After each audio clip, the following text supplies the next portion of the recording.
Hello students, हमने पिछले lecture में परसेंटेज कंपोजिशन निकालनी सीख ली थी। मिनिमम मोलर मास का कॉन्सेप्ट भी सीख लिया था।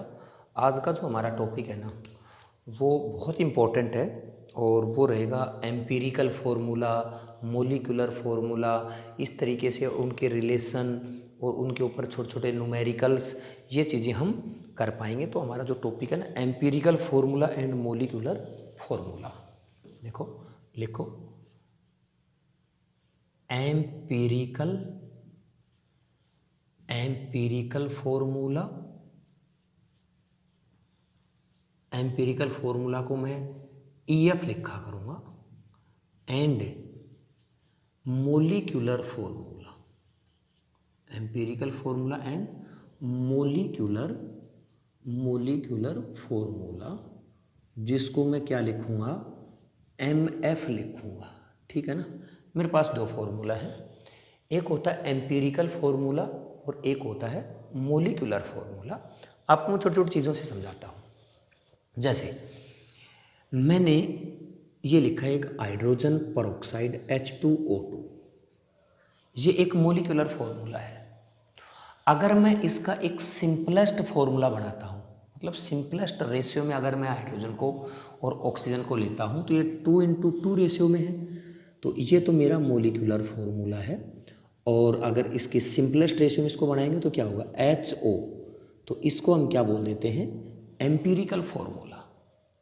एक जैसे और लिखा मैंने, ये लिखा मैंने, जैसे सिंपल है, मेरे पास ग्लूकोज है C6H12O6, ये तो क्या है मेरे पास, ग्लूकोज।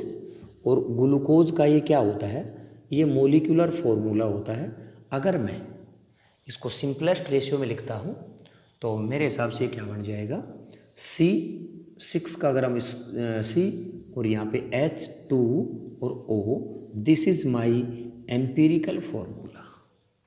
ठीक है ना। तो मतलब जो एक्चुअल फार्मूला होता है ना, जो सिंबॉलिक फॉर्म में किसी भी कंपाउंड्स को रिप्रेजेंट किया जाता है, वो तो क्या होता है उसका मोलिकुलर फार्मूला। और अगर कंपाउंड्स को एक सिंपलेस्ट रेशियो में, मतलब सबसे लोवेस्ट रेशियो में अगर जो लिखा जाता है ना, तो वो क्या होता है उसका एम्पिरिकल फार्मूला। तो सबसे पहले आप फार्मूला क्या होता है वो चीज़ नोट करें। ठीक है ना। ये मेरे हिसाब से समझ गए होगे, मिटा दूँ। देखो यहाँ पे लिखा मैंने, सबसे पहले आप क्या लिखना स्टार्ट करो कि ये फॉर्मूला जो है ना, ये क्या होता है फॉर्मूला। और इसकी क्या करो, आप डेफिनेशन लिख लो फॉर्मूला की। लिखो, it is the group of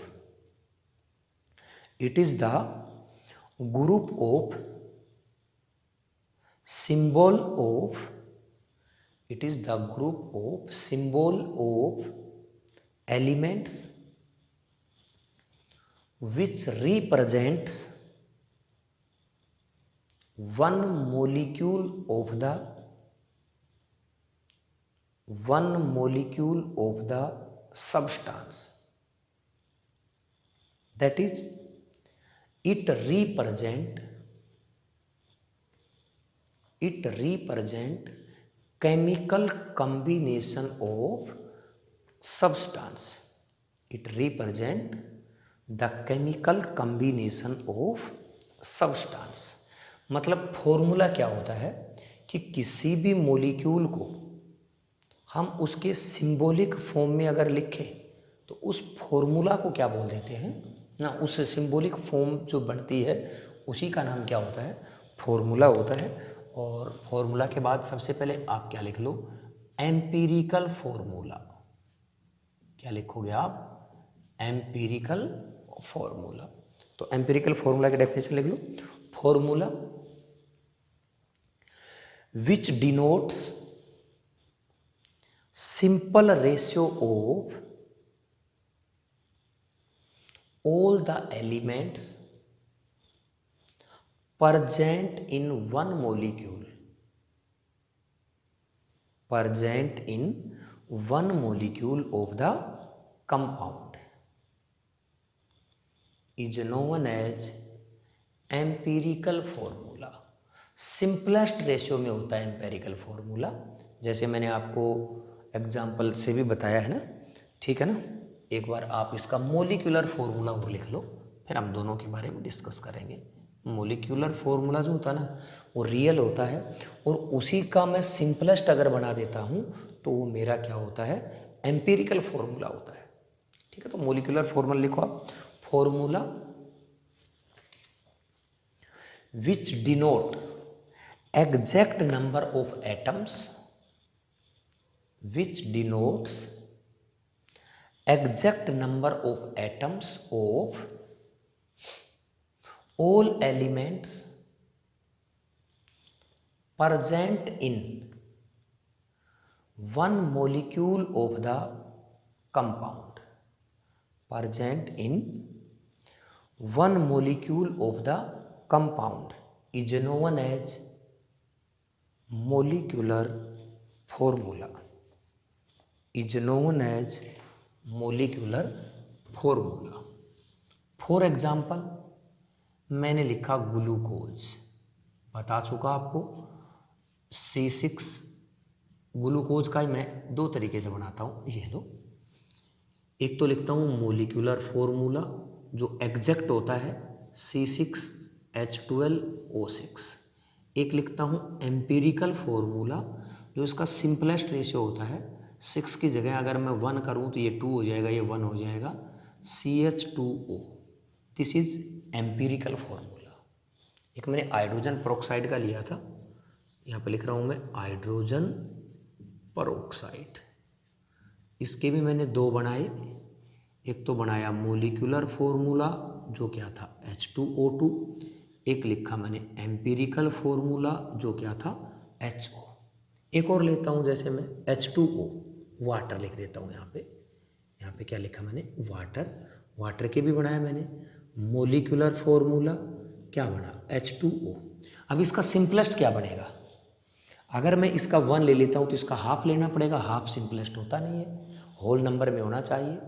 तो यही इसका एम्पिरिकल है और यही इसका क्या है, रियल है, मीन्स मोलिकुलर फॉर्मूला है। तो यहाँ पे इसका जो एम्पिरिकल फॉर्मूला है वो भी क्या बना, H2O बना। मेरे हिसाब से एम्पिरिकल और मोलिकुलर फॉर्मूला जो है ना, इनका क्या मतलब होता है, सिंपल सी बात है। जो एग्जैक्ट फॉर्मूला होता है वो तो मेरा क्या होता है, मोलिकुलर फॉर्मूला। अगर उसी का मैं सिंपलेस्ट अगर फॉर्मूला बना देता हूँ तो एम्पिरिकल फॉर्मूला। अगर कोई कंपाउंड ऐसा है जो पहले ही सिंपलेस्ट में है तो उसका मोलिकुलर फॉर्मूला भी और एम्पिरिकल फॉर्मूला क्या होता है, सेम होता है। ठीक है, अब इन दोनों में क्या रिलेशन है, तो अगले नीचे लिखो relation between empirical and molecular formula. आगे नीचे क्या लिखोगे, रिलेशन बिटवीन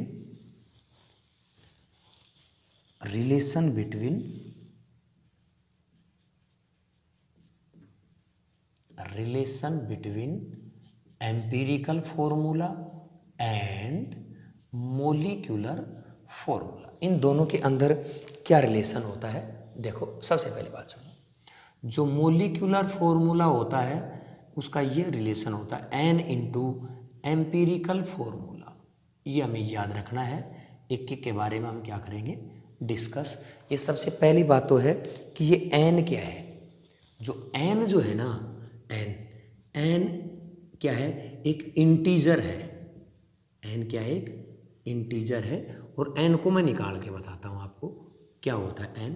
ऊपर तो लिखा करूँगा मैं मास ऑफ मोलिकुलर फॉर्मूला, देखो यहाँ पे तो लिखा करूँगा मैं, मुझे मोलर मास, मोलिकुलर मास निकालना है, ठीक है ना, मोलिकुलर मास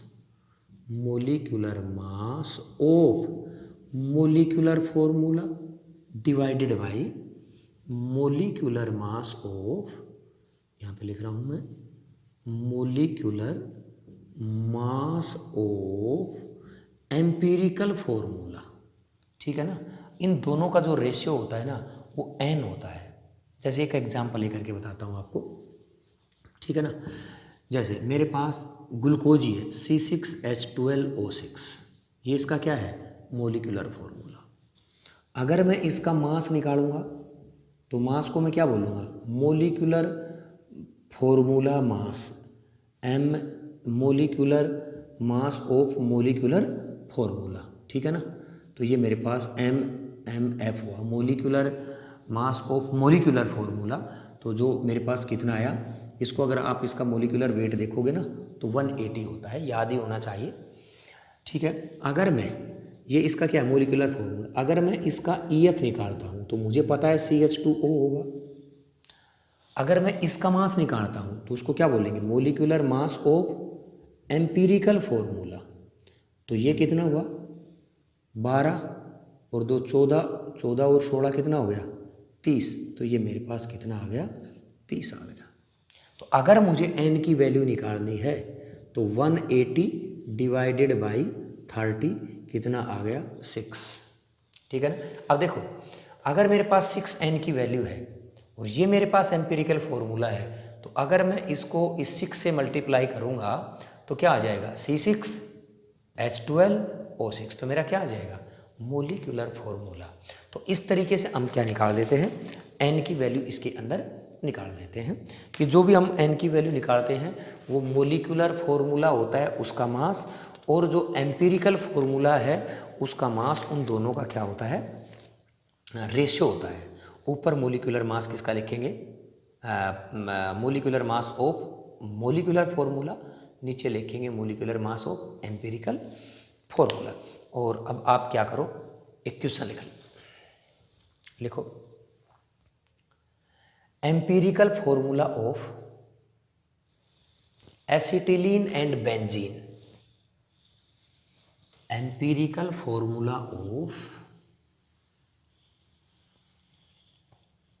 एसिटिलीन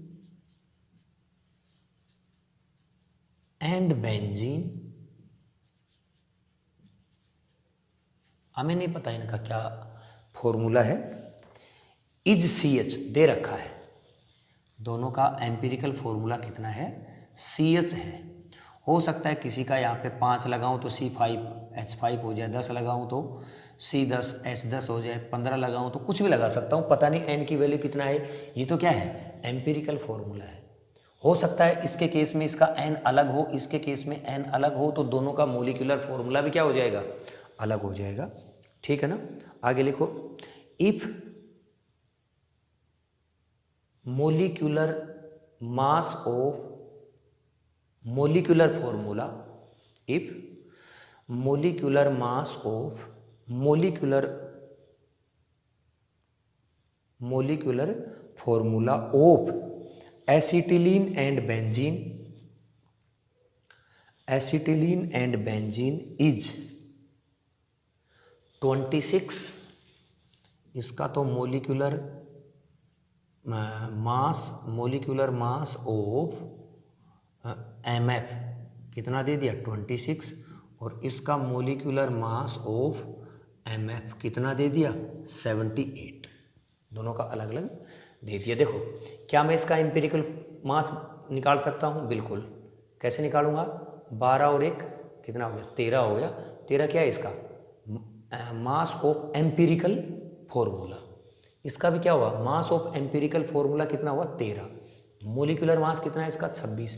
तो क्या मैं यहाँ पे n निकाल सकता हूँ, क्या मैं यहाँ पे n निकाल सकता हूँ। लेकिन आगे लिखो सवाल ने क्या किया है, respectively 26 and 78 respectively, then calculate molecular formula of acetylene and benzene.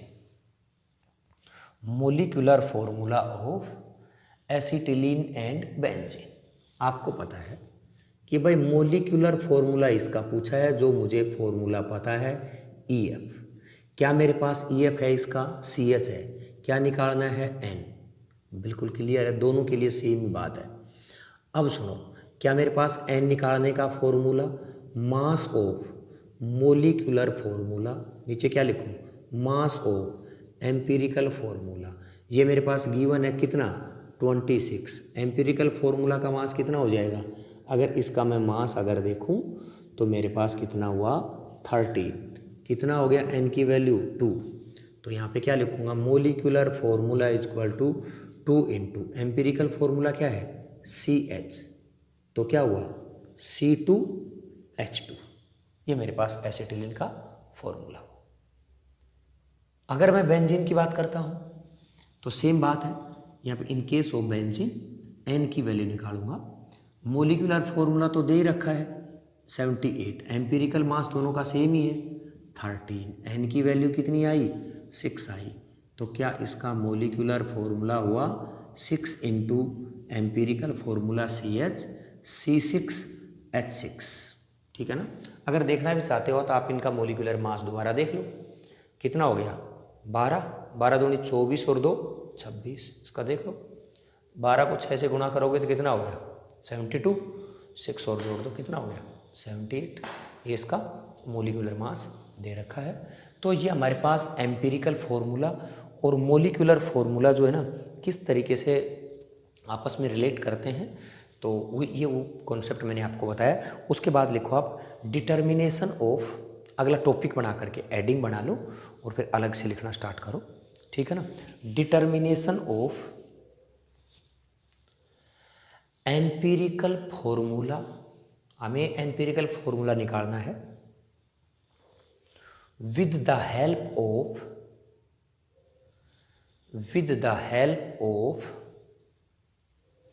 given percent of, with the help of given percent of the element, given percent of the element in the compound, क्या है topic, सुनो मेरी बात। इससे पहले जो हमने topic किया जिसकी परसेंटेज कंपोजिशन निकालनी थी, मतलब अगर मेरे पास अलग अलग एलिमेंट की अगर मेरे पास क्या हो परसेंट दी हुई हो, अगर अलग अलग की अगर मेरे पास परसेंट है तो सिंपल सी बात है, मुझे क्या करना है उन परसेंट के आधार पर क्या करना है, मुझे एम्पिरिकल फॉर्मूला निकालना है। अगर मेरे पास एम्पिरिकल फॉर्मूला आ गया कुछ नहीं करना मुझे, अगर n दिया हुआ है तो ठीक है, नहीं दिया है तो हम n निकाल लेंगे, उससे हम क्या निकाल सकते हैं मोलिकुलर फॉर्मूला। कहने का मतलब है कि मुझे परसेंटेज कंपोजिशन एलिमेंट की मिलेगी, मुझे मोलिकुलर फॉर्मूला निकालना है, मुझे एम्पिरिकल फॉर्मूला निकालना है। तो इसके लिए मुझे क्या करना होगा, मैं आपको कुछ स्टेप्स इसके बता रहे हैं। हर सवाल के अंदर आप लोगों को इस तरीके से क्या करना होगा, कुछ पॉइंट्स बनाने होंगे, कुछ ब्लॉक बनाने होंगे। वो क्या ब्लॉक है, सबसे पहला है एलिमेंट का हमें एक खाना बनाना पड़ेगा। यहाँ पे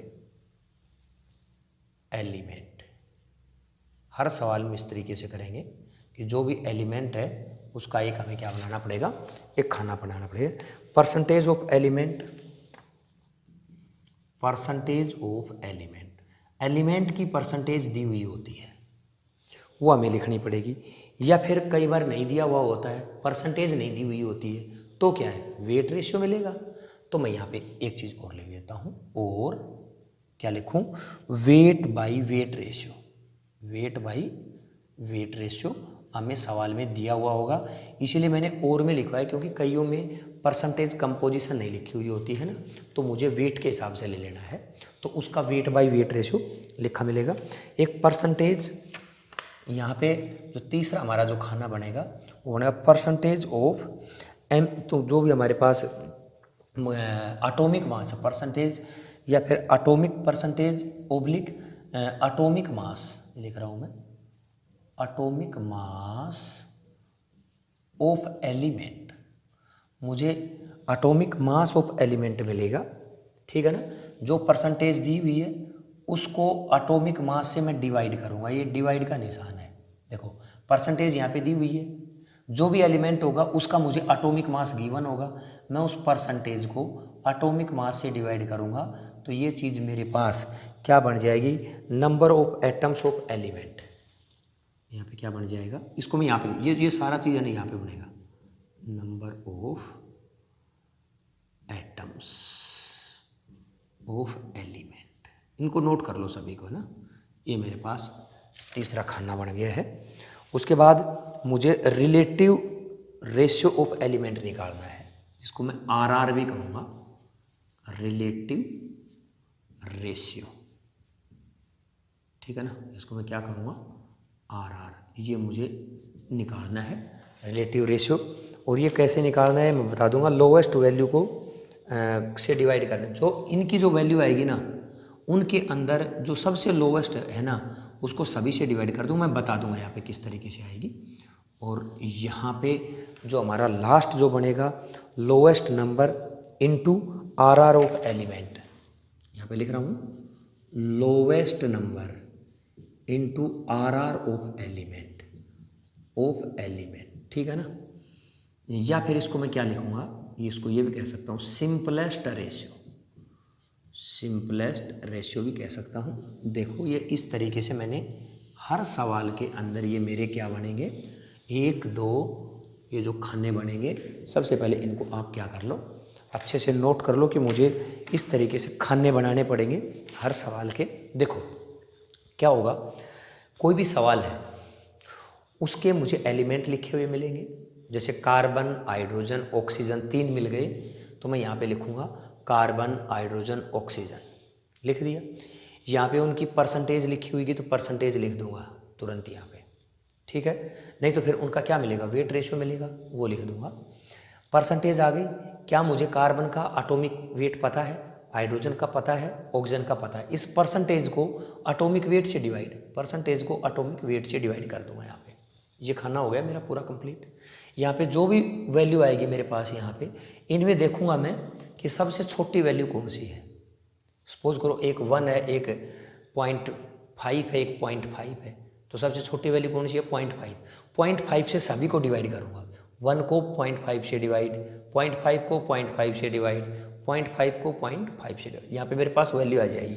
अगर ये वाली वैल्यू अगर मेरी क्या है होल नंबर है, तो मुझे ये वाला जो लास्ट वाला जो है ना, ये ब्लॉक करने की ज़रूरत नहीं है। ये वाला मेरा कब यूज़ करूँगा, सपोज करो यहाँ पे 1.5 आ जाए, ठीक है ना, यहाँ पे 1 आ जाए, यहाँ पे भी क्या है 1.5, तो उसे मुझे होल नंबर रेशियो में कन्वर्ट करने के लिए करना है। अब 1.5 है, अगर मैं उसको 2 से मल्टीप्लाई करूँगा तो 3 हो जाएगा, तो मुझे सभी को 2 से मल्टीप्लाई करना पड़ेगा ताकि मेरा क्या बन जाए, सिंपलेस्ट रेशियो बन जाए।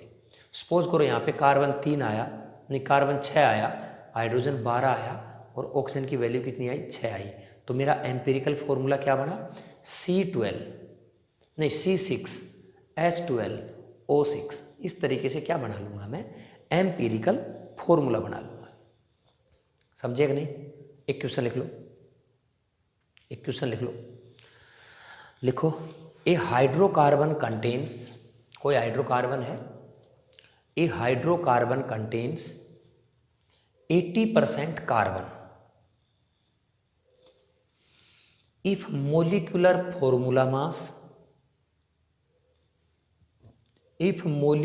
formula mass of hydrocarbon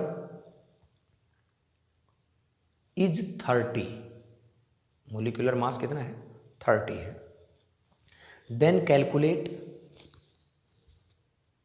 its molecular formula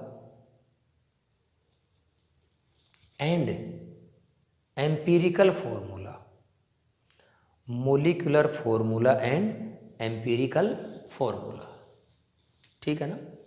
देखो सबसे पहली बात, हाइड्रोकार्बन है, हाइड्रोकार्बन में क्या होता है, हाइड्रोजन और ऑक्सीजन, इसका मतलब नहीं हाइड्रोजन और कार्बन, इसका मतलब एक मेरे पास कार्बन है और दूसरा मेरे पास क्या है, हाइड्रोजन है। ये बात क्लियर हो चुकी, मेरे पास केवल एलिमेंट 2 ही है, ठीक है।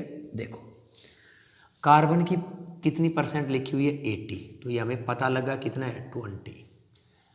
अच्छा कार्बन का जो एटॉमिक वेट कितना है, 12 है, तो मैं यहाँ पे नंबर ऑफ एटम्स एलिमेंट निकालूंगा तो क्या हो जाएगा, बोलो 80/12।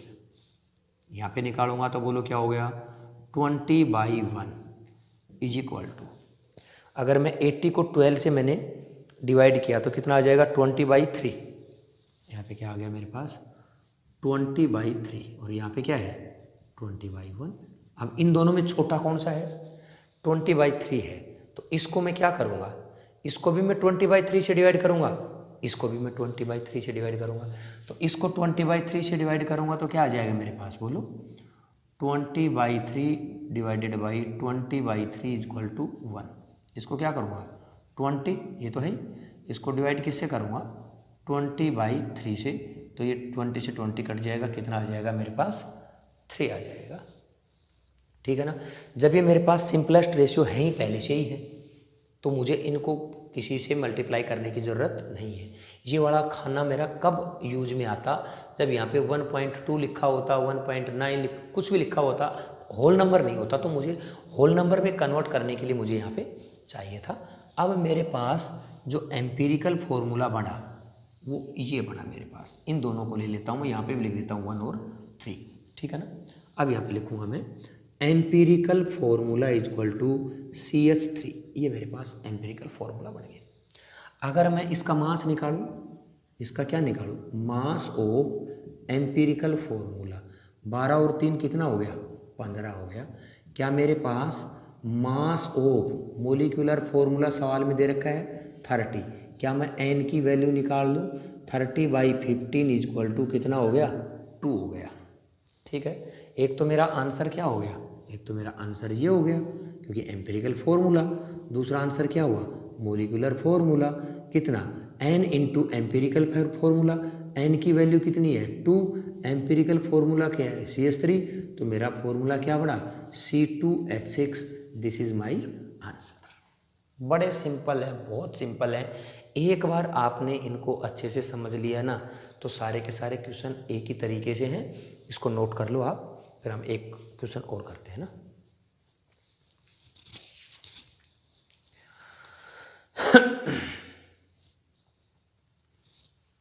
नोट कर लिया होगा।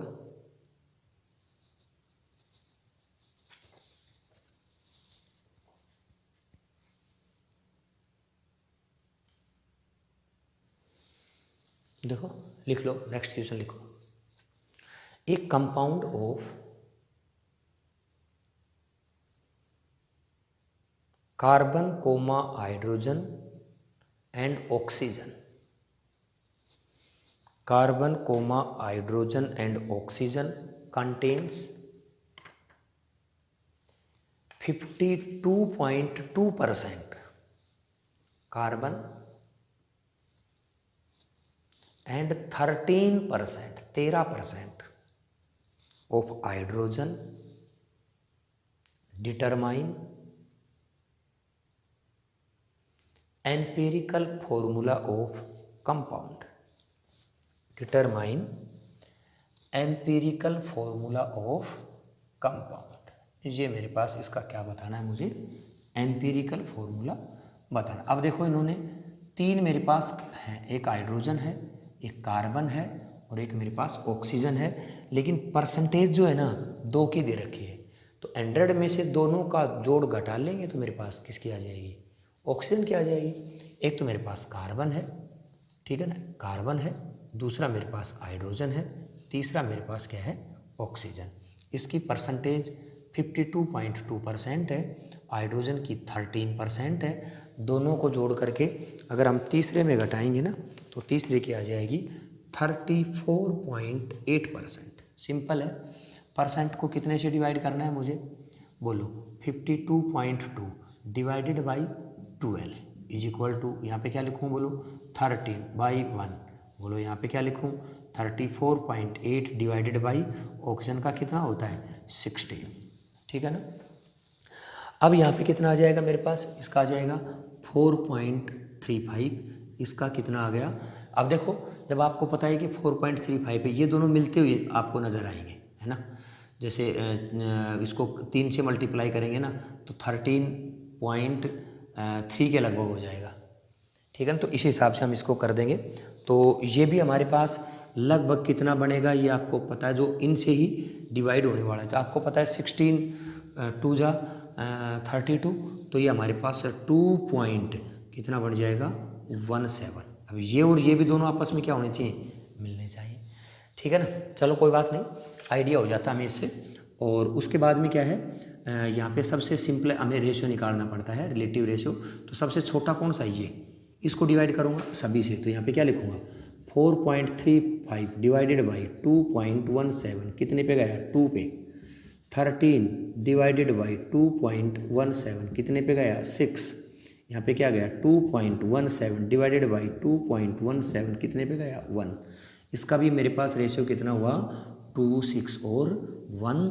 तो मेरे पास एम्पिरिकल फॉर्मूला अगर देखा जाए तो मेरे पास क्या बना बोलो, एम्पिरिकल फॉर्मूला यहाँ पे लिख रहा हूँ empirical formula is equal to carbon 2, hydrogen 6 और एक क्या बना मेरे पास oxygen. This is my answer. ठीक है ना। तो मेरे हिसाब से आपने एम्पिरिकल फॉर्मूला निकालना सीख लिया। एक क्वेश्चन और कर लेते हैं हम। चलो लिखो लिखो एक कंपाउंड ऑफ, अगला जो क्वेश्चन है ये अगर नोट कर लिए है ना तो अगला क्वेश्चन लिखो। एक कंपाउंड ऑफ क्रोमियम, क्रोमियम को क्या लिखते हैं Cr, chromium comma potassium, potassium का क्या सिंबल होता है K। 20 तक तो याद होंगे ना, 10th में याद किए होंगे। And oxygen contains 26.6% 26.6% K means potassium and 38% of oxygen, 38% of oxygen. If molar mass of the compound is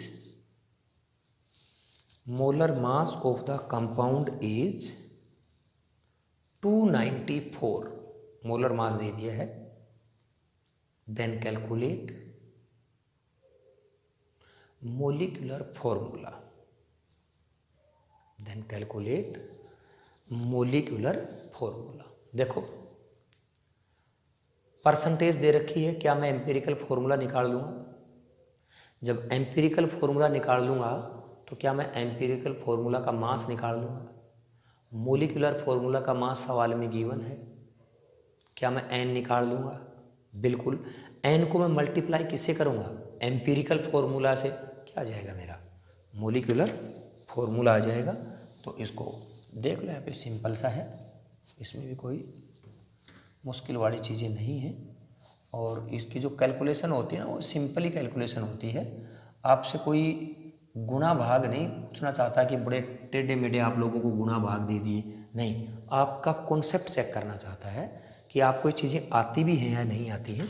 मेरे पास एलिमेंट है, एक तो क्रोमियम है, एक पोटासियम है और एक क्या है मेरे पास? ऑक्सीजन है। ये 3 मेरे पास है ना।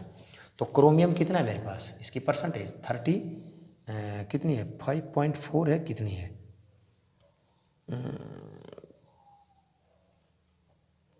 क्रोमियम की तो लिखी हुई नहीं थी ना।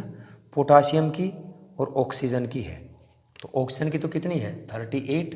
पोटासियम की कितनी है? 30 कितनी लिखी हुई है?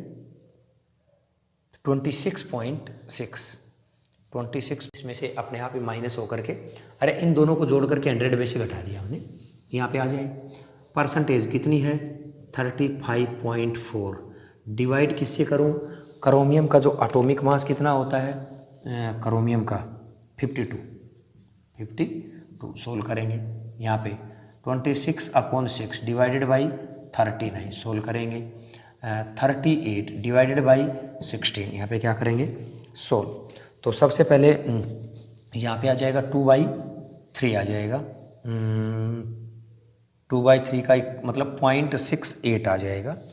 यहाँ पे भी आएगा 2/3 इक्वल टू 0.68। आप करके देख लेना, इनको गुणा भाग है ना। और यहाँ पे आ जाएगा मेरे पास 2.4। सबसे छोटा कौन सा है? 0.86। तो यहाँ पे क्या आएगा? 0.68 आएगा। Divided by 0.68 is equal to 1। 0.68 divided by 0.68 is equal to 1। यहाँ पे क्या आया? 2.4 divided by 0.68 is equal to, यहाँ पे भी हमारे पास कितना आ जाएगा? 3.5। अब देखो यहाँ पे क्या नहीं है, ये सिंपलेस्ट रेशियो में नहीं है, होल नंबर में नहीं है। तो क्या मैं इसको 2 से मल्टीप्लाई करूँगा तो 7 आ जाएगा? बिल्कुल। तो सभी को क्या करना पड़ेगा? 2 से मल्टीप्लाई। तो यहाँ पे क्या हो जाएगा? 2, यहाँ पे क्या हो जाएगा? 2, यहाँ पे क्या हो जाएगा? 7। ठीक है ना। तो इसका एम्पिरिकल फॉर्मूला क्या बना? एम्पिरिकल फॉर्मूला K कितना है मेरे पास? 2 K2। C कितना है मेरे पास? 2 Cr2। ऑक्सीजन कितना है मेरे पास? 7। ये बन गया मेरे पास K2Cr2O7। और एक बड़ा अच्छा ऑक्सीडाइजिंग एजेंट है ऑरेंज कलर का, इसका नाम होता है पोटासियम डाइक्रोमेट। क्या नाम होता है? Potassium dichromate. अब देखो, क्या मैं इसका एम्पिरिकल फॉर्मूला मास निकालूं? करके देखोगे 294 ही आएगा, और इसका मोलिकुलर फॉर्मूला मास भी कितना है? 294 है। तो n की वैल्यू कितनी आई? 1। इसका मतलब जिसकी n की वैल्यू 1 है उसका मोलिकुलर फॉर्मूला भी और एम्पिरिकल फॉर्मूला भी दोनों के दोनों क्या है? सेम है। ठीक है ना? तो आ गए होंगे मेरे हिसाब से खूब अच्छे से सवाल। और करवा दो प्रैक्टिस? बोलो, एक सवाल और लिख लो। देखो, एक कंपाउंड ऑफ, ये लास्ट है इसका, ठीक है ना? एक compound of carbon, hydrogen and nitrogen, carbon, hydrogen and nitrogen contains this element in the weight ratio, ये वेट रेशियो का क्वेश्चन बोल देता हूं मैं। This element in the weight ratio of 9:1:3.5। क्या है रेशियो? इनका वेट रेशियो दे रखा है 9:1:3.5। If molecular formula mass is, if molecular formula mass is 108, 108, then calculate molecular formula MF of the compound। क्या निकालना है मुझे? MF of the compound, molecular formula। कुछ नहीं करना, हर में परसेंटेज दी हुई थी, अब की बार मैंने क्या दे दिया? वेट रेशियो दे दिया। तो क्या है? वेट रेशियो लिख देंगे, बस कोई फ़र्क नहीं पड़ता है। ठीक है ना? बड़ा सिंपल रहेगा ये भी सवाल हमारे लिए। ठीक है ना? तो सबसे पहले मेरे पास कार्बन, हाइड्रोजन, एक कार्बन है, एक हाइड्रोजन है और एक नाइट्रोजन है, और इनका रेशियो कितना है? 9:1:3.5। ठीक है ना? अब इनके देखो सेम का सेम करना है।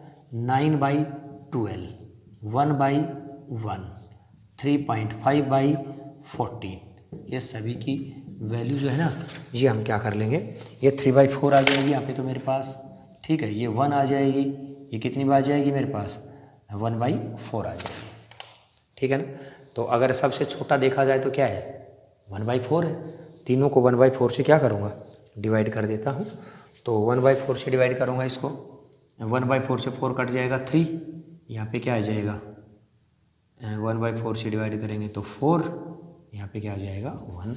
एक का 3 आए, एक का 4 आए, एक का 1। होल नंबर रेशियो है 3 है, 4 है, 1 है। एम्पिरिकल फॉर्मूला क्या हुआ बोलो? एम्पिरिकल फॉर्मूला C3H कितने हैं? 4, एक क्या है? नाइट्रोजन। ये मेरे पास एम्पिरिकल फॉर्मूला है। अगर मुझे एम्पिरिकल फॉर्मूला मास निकालना है, कार्बन कितने हैं? 3, 12 ये कितने हो गए? 36, और 4 कितने हो गए? 40, और नाइट्रोजन के कितने होते हैं? 14। 40 और 14 कितना हो गया? 54 हो गया। क्या मोलिकुलर फॉर्मूला मास दे रखा है? 108। क्या मेरे पास n की वैल्यू कितनी आई? 108 डिवाइडेड बाई 54 इक्वल टू 2। तो क्या मैं मोलिकुलर फॉर्मूला निकाल दूंगा? 2 × C3H4n। तो क्या हुआ बोलो? C6H8n2। This is my molecular formula. ये मेरा क्या हो गया? मोलिकुलर फॉर्मूला हो गया। ठीक है ना? तो हमने एम्पिरिकल फॉर्मूला, मोलिकुलर फॉर्मूला के अंदर क्या रिलेशन है, किस तरीके से निकाला जाता है, किस तरीके से परसेंटेज दी हुई है, और क्या एम्पिरिकल फार्मूला होता है, क्या मोलिकुलर फार्मूला होता है, मेरे हिसाब से खूब अच्छे से सीख लिया है। और इस लेक्चर में इतना ही है, और बाकी हम बात